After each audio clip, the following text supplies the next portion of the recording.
ভালো আছেন। তো আমি আজকে আপনাদের ধান ক্ষেত দেখাবো। আপনারা অনেকেই ধান ক্ষেত দেখেন নাই।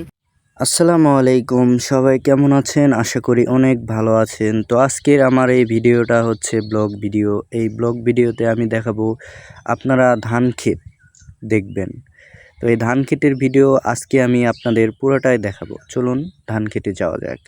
তো আমরা মূলত ধান ক্ষেতে চলে এসেছি। এই ধান ক্ষেতটা দেখতে পাচ্ছেন খুবই সুন্দর এবং সবুজ ঘাসে।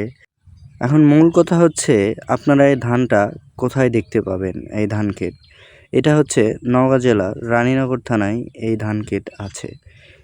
রানীনগর থানা পুরোটাই ধান ক্ষেত। আপনারা যেদিকেই তাকাবেন সেদিকেই ধান ক্ষেত। আচ্ছা চলুন তাহলে ধান ক্ষেত দেখতে দেখতে ক্যামেরার সামনে গিয়ে কিছু কথা বলি।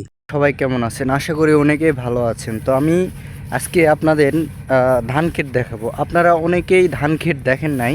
তো আমি আপনাদের ধান ক্ষেত দেখাবো এবং আরও অনেক ক্ষেত আছে। এটা হচ্ছে নওগাঁ জেলা ধান ক্ষেতের ভেতরে বিখ্যাত।